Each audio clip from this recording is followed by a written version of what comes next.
Hello and welcome to toppers goals. मैं आबिर और आज हम करेंगे केमिस्ट्री का first chapter chemical equations and reactions. तो चैप्टर लंबाई में उतना भी लंबा नहीं है, लेकिन हम आज के उसके अंदर सब टॉपिक्स कवर करेंगे, जैसे कि केमिकल रिएक्शन क्या होता है, टाइप्स ऑफ केमिकल रिएक्शंस का थोड़ा सा फर्स्ट पार्ट और कॉम्बिनेशन रिएक्शंस तक।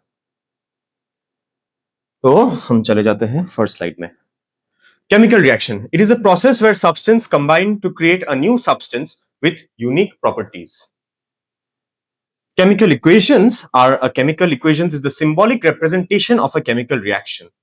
तो इसका मतलब है कि केमिकल रिएक्शंस के अंदर फिजिकल रिएक्शन में जैसे सिर्फ स्टेट चेंज होता है, लेकिन केमिकल रिएक्शंस में दोनों डिफरेंट एलिमेंट्स कंबाइन करके दो डिफरेंट कंपाउंड्स कंबाइन करके एक कंप्लीटली नया कंपाउंड तैयार करते हैं।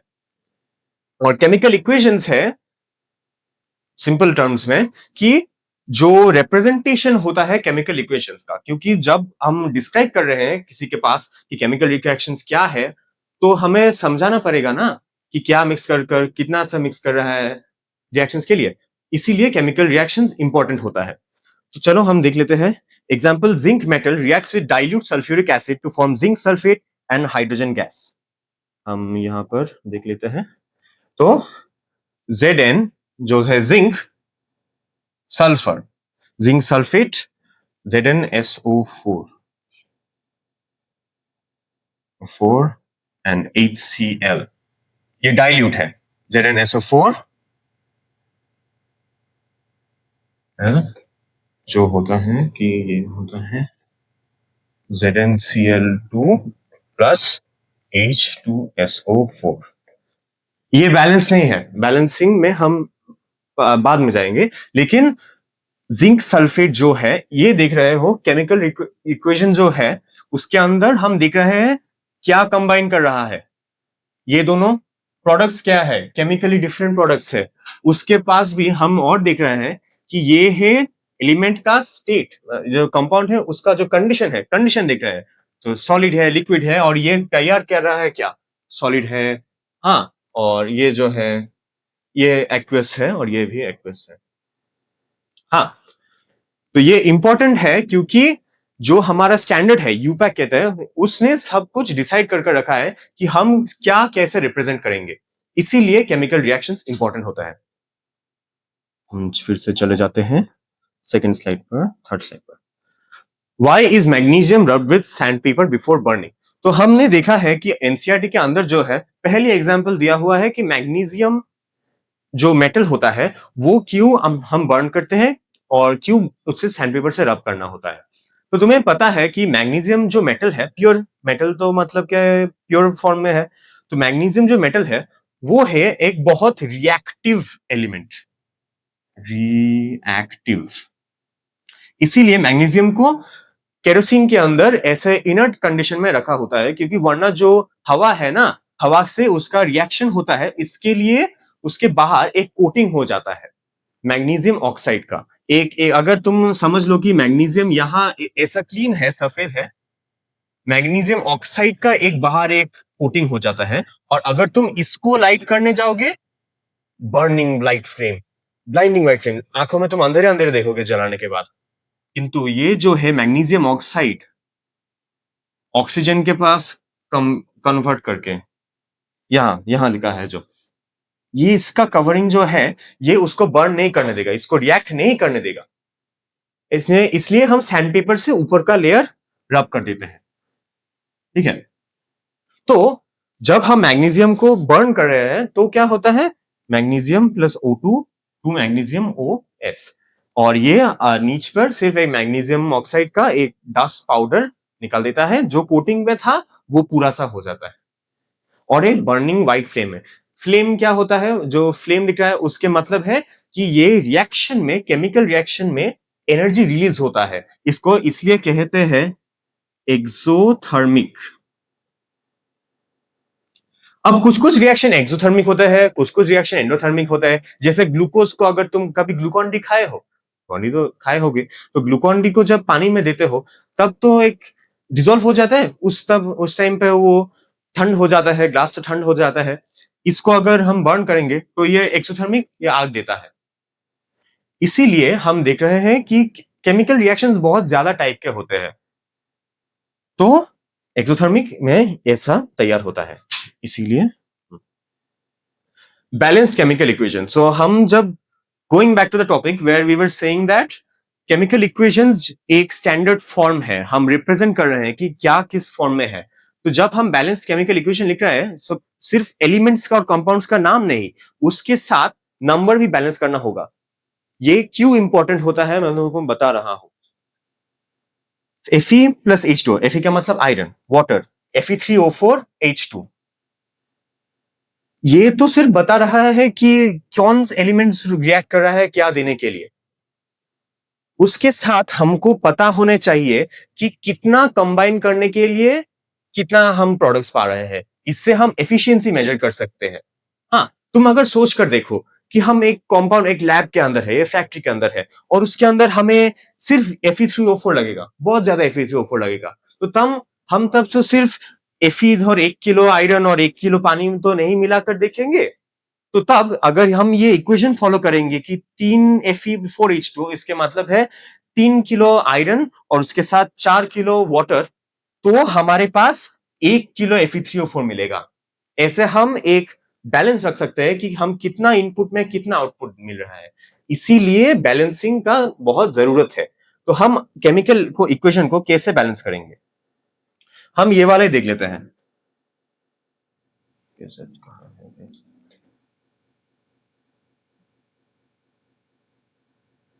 हाँ, तो हम केमिकल इक्वेशंस कैसे बैलेंस करेंगे। जैसे देखो, FeH2O ऐसे देता है Fe3O4 प्लस H2। अब देखो, हम पहले देख रहे हैं कि इस मॉलिक्यूल के अंदर सबसे ज्यादा एलिमेंट्स है, तो हम सोच लेते हैं कि Fe3O4 के अंदर क्या है। 3 Fe है, 4 O4 है, 4 ऑक्सीजन है। तो हम पहले क्या करेंगे, हम 3 लिखेंगे यहां पर Fe के पास। ये तो सब तुमने क्लास 9 पे सीखा ही होगा। इसके पास Fe3, तो 3 Fe है, ये वाला आयरन बोथ साइड्स पर सेम है। Law of conservation of mass must be follow, तो रिएक्शन में ना किसी का ज्यादा होगा ना किसी का कम होगा। ये तो है थियोरेटिकल रीजन, लेकिन प्रैक्टिकल रीजन तो मैंने बताया ही है। O4 है और H2 है। O4 मतलब 4 ऑक्सीजन है, तो हम 4 हाइड्रोजन के पास H2 के पास बैठा देंगे, तो 4O हो गया। और क्या बचा है यहाँ पर, 4H2। हाँ, 4H2, और यहाँ पर क्या है H2। तो हमारे पास 4H2 मिली। तो सिर्फ हमको नहीं पता आया कि कितना हम आउटपुट पा रहा है Fe3O4 के पास, but also 4 molecules, 4 moles of H2 gas भी हमको मिल रहा है। वो सब हम मोल्स में मेजर करते हैं केमिस्ट्री में, जो भी बाद में है। हाँ, और सिर्फ वो ही नहीं, हमारे पास एक अननेसेसरी एडिशन किया जा सकता है, कि मतलब की है कि तुम एग्जाम में अगर नहीं लिखोगे उसके पास सिंबल को, तो भी तुमको मार्क्स दिया जाएगा। लेकिन for the sake of accuracy and correctness we should label the change. FeS, Fe4L, ये जो है Fe3O4, ये भी बताओ शायद ऐसी होगा, और ये गैस। तो ऐसे हम और एक्स्ट्रा इंफॉर्मेशन मिल रहा है सिर्फ एक सेंटेंस में। ये गैस जो है, तो इसलिए वो बबल्स होकर निकल जाएंगे। अगर तुम एक कंटेनर, प्रेशराइज कंटेनर में तैयार कर रहे हो तो फट जाएगा, अगर तुम गैस के लिए ज्यादा स्पेस नहीं रखा। और यहाँ H2O लिक्विड है, ये लिक्विड है, और ये शायद S होगा या एक्वस होगा। अगर तुम सॉलिड ले रहे हो तो तुम्हें सॉलिड प्रोडक्ट मिलेगा, तुम अगर एक्वस मिल रहा है तो तुम्हें डिसॉल्व मिलेगा। H2O लिक्विड है क्योंकि वो तो सॉल्वेंट है ना। अगर हमारे पास जैसा हमारा था MgO में, वो सब है डिसॉल्व कर जाता है, तो वो सब एक्वस सॉल्यूशन तैयार करते हैं, उसके लिए हम लिखते हैं AQ। तो पानी जो सॉल्वेंट है तब वो लिक्विड कंडीशन में है, लेकिन पानी में डिसॉल्व किया हुआ जब है, जैसे समझ लो HCl, वो होगा एक्वस पानी के सोल्यूशन में। ठीक है, समझ आया। या लौट आते हैं। हाँ, बैलेंस केमिकल इक्वेशन हो गया। अब हम आएंगे कैरेक्टरिस्टिक्स ऑफ केमिकल इक्वेशन पर। मुझे एक बार हाँ, तो हम कैसे समझेंगे कि केमिकल इक्वेशन हो रहा है? देखो, बात ऐसी है कि केमिकल इक्वेशंस, हाँ, केमिकल रिएक्शन हो रहा है कि ना, वो समझने के लिए कोई एक डिफिनेटिव मेथड नहीं मिल सकता है। बहुत सारे चेंजेस होता है, इसीलिए हमको पता चलता है कि हाँ, केमिकल रिएक्शन हुई या नहीं हुई।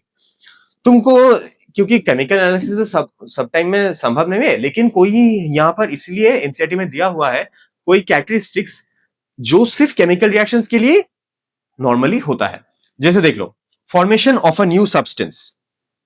Formation of a new substance तुम्हें देखा ही है कि पहले में वो जिंक क्लोराइड फॉर्म हो रहा है। हमने शुरू किया था जिंक से, हमने एंड में मिला है जिंक क्लोराइड जो डिफरेंट प्रॉपर्टी है, वो तो देखकर ही समझ जाएगा ना।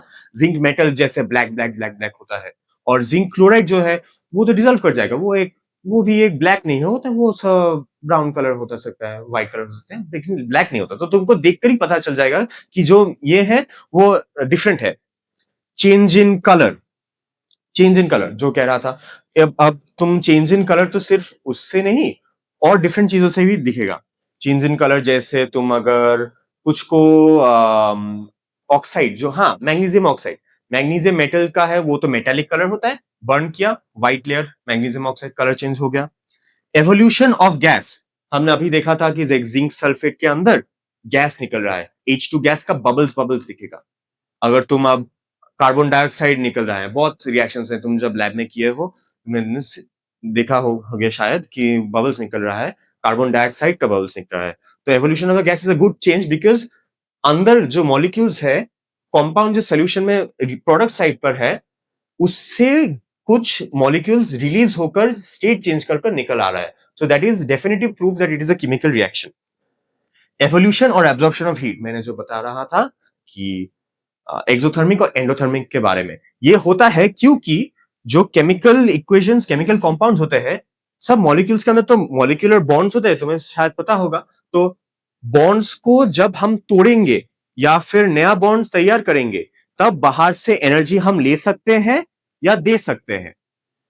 इसलिए हमें पता हो रहा है कि जब एक एब्जोल्यूशन व एब्जॉर्प्शन ऑफ हीट हो रहा है, तब अंदर एनर्जी जा रहा है नया बॉन्ड तैयार करने के लिए, वरना हीट निकल रहा है क्योंकि बॉन्ड तोड़ा तोड़ा गया है। तो ऐसे हम समझ सकते हैं। फॉर्मेशन ऑफ अ प्रेसिपिटेट, इसके लिए हमें डिफरेंट एग्जांपल देना होगा। तो लेड नाइट्रेट और पोटेशियम आयोडाइड का रिएक्शन में ये देखिएगा, लेड नाइट्रेट जो है ये सॉलिड है, उसका वो डिसॉल्व कर रहा था लिक्विड में, जो एक्वस लिखेगा। और पोटेशियम आयोडाइड जब हम ऐड करेंगे तो ये इस साइड पर मिलेगा लेड आयोडाइड जो है सॉलिड, हाँ, और KNO3 जो है एक्वस। तो देख लो कि ये एक्वस था, हाँ, और ये सॉलिड है। तो क्या हमें देखेगा कि उसके अंदर जब जो पानी में जो मिलाया था, उसके अंदर एक येलो सा पाउडर फॉर्म होकर नीच तक गिर जाएगा। प्रेसिपिटेशन, ऊपर से नीच तक गिरना को प्रेसिपिटेशन कहते हैं। सो प्रेसिपिटेशन, इसे कहते हैं प्रेसिपिटेशन रिएक्शन। प्रेसिपिटेशन अगर हो गया तो तुम्हें क्लियरली दिख जाएगा कि नया कंपाउंड फॉर्म हुआ है, इसीलिए प्रेसिपिटेशन हुआ है। और उसके बाद भी एक था जो, हाँ, इरिवर्सिबिलिटी।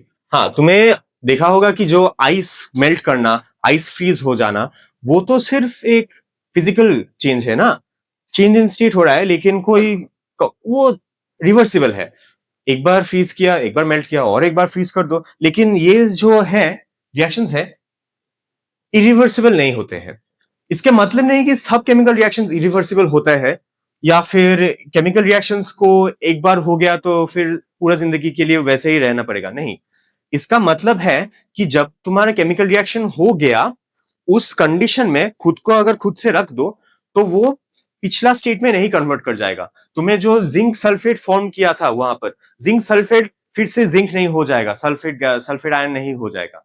तुमको स्पेशल कंडीशंस देकर तुम फिर से उसको ट्रांसफॉर्म कर सकते हो, लेकिन जिंक सल्फेट ही रहेगा, वो फिर से और खुद से नहीं बदल जाएगा। और जो है change in state is not always an example of chemical change, but तुम्हें समझ लो, अगर कैंडल्स होता है, कैंडल्स जब बर्न करते हो, जो कैंडल का विक होता है, तो वो सॉलिड से गैस हो जाता है, जो वैक्स से वो मेल्ट कर लिक्विड होता है, लिक्विड बर्न करता है तो वो गैस हो जाता है, वो भी चेंज इन स्टेट है। लेकिन ये डेफिनेटिव चेंज नहीं है केमिकल रिएक्शन का। चेंज इन एनर्जी, मास में चेंज नहीं होता लेकिन चेंज इन एनर्जी जरूर होता है। चेंज इन एनर्जी वो एवोल्यूशन ऑफ हीट जो है उसके साथ ही रिलेटेड है चेंज इन एनर्जी, क्योंकि जब एनर्जी एब्जॉर्ब हो रहा है, हीट निकलिए या ना ना निकले, एनर्जी तो डिफरेंट टाइप्स का होता है, हीट तो सिर्फ एक टाइप का है।